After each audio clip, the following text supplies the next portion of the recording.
塔瓦纳故意当着全世界直播的镜头说出这番话，瞬间让英法网友破大防。这其中破防最厉害的就是英国网友，他们忽然意识到，最近被人喷大英博物馆已经不是第一次了。之前还有埃及人跑到大英博物馆直播，指着里面木乃伊和他们的棺材，说自己老祖宗的棺材板和尸体都被英国人抢过去卖票展览了。当时也是搞得英国网友很郁闷，好在那几个埃及人的网络热度没那么高，可塔瓦纳就不一样了。这姐妹的热度本来就是娱乐圈第一位的，这2天又连着搞出大新闻，你说她是此时此刻全世界最受关注的人也没毛病。以她的影响力，忽然说出这番话来，属实令人意想不到。关键连塔瓦纳的经纪人都没想到，他当时心里只有一个念头：大姐你真是疯了，以后英国不去了呗，英国的钱不赚了呗。于是他背对着镜头，疯狂朝着塔瓦纳使眼色。塔瓦纳看见了，却当作没看见。经纪人那点小心思，他又怎能不懂？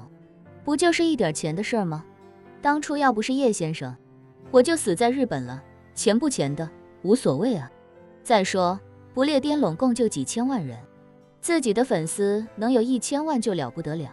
少了这1000万粉丝能怎地？老娘缺1000万粉丝。再说塔瓦纳坚信这1000万不列颠粉丝里，至少得有500万是非分明的吧。老祖宗错了就是错了，一半人能认识到这一点，对这个绅士国家来说不算太严苛的要求吧。这么一算也就损失500万粉丝，毛毛雨啊。于是他直接无视经纪人的各种微表情，继续慷慨激昂地说，我觉得任何一个国家都要认真坦诚地面对历史，反思历史，只有这样社会才能进步。经纪人捂着脸不住地摇头。圆明园的直播引发了巨大的国际反响，一度让不列颠颜面无存。叶晨正在叶家老宅休息，就看手机不停的各种推送，无一例外全跟塔瓦纳有关。不列颠的网友破了大防，一部分人骂塔瓦纳颠倒黑白，一部分人骂塔瓦纳杜撰历史，但也有一部分人开始反思和抨击自己的国家，觉得老祖宗当年在全世界当土匪的日子确实不光彩。再后来，这2拨人开始对骂，让外国网友也是看得一头雾水。不过有一说一，塔瓦纳的直播确实让西方世界的普通民众看到了更真实的华夏。他们的媒体之前总是向华夏各种泼脏水，甚至恶毒如北美枫叶国，甚至警告国民说华夏治安很乱，抢劫到处发生，假币四处泛滥，不要到华夏旅游。可是大家看完塔瓦纳的直播发现，这里的治安秩序好得不得了，没有抢劫，没有偷窃，甚至连打架的都见不到。最操蛋的是关于假币的说法，观众看了一天直播，发现在直播里压根就没见到货币的踪迹。这里的人们坐车刷手机，买东西刷手机，逛景点买门票也是刷手机，在景点里买根烤肠，喝瓶饮料还是刷手机。更让他们破防的是，塔瓦纳在圆明园的时候想去商店买瓶可乐，结果拿出100元钞票，店主羞涩地说找不开。为什么找不开？因为没有零钱。为什么没零钱？因为没人用现金啊，妈惹法克。也是店主爽快，后面直接送给塔瓦纳1瓶。恰好旁边一个小朋友在父母的注视下，一个人到商店买煮玉米，他虽然没有手机，却用手腕上一个儿童智能手表完成了付款。弹幕上一群枫叶国网友同样破了大防，我们国家的政府发声明说华夏假币横行。我想知道，在一个真币都见不到的国家，假币怎么横行？立刻有一大堆人附和他们关于华夏的那几条警告，你把它当成对本国民众，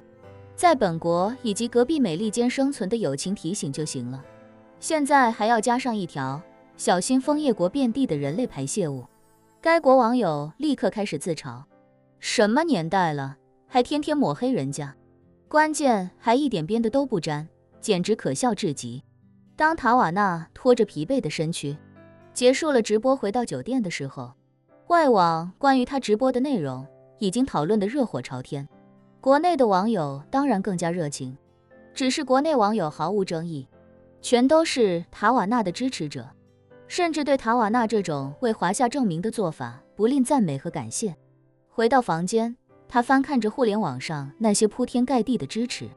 心里高兴极了，华夏粉丝这么支持自己，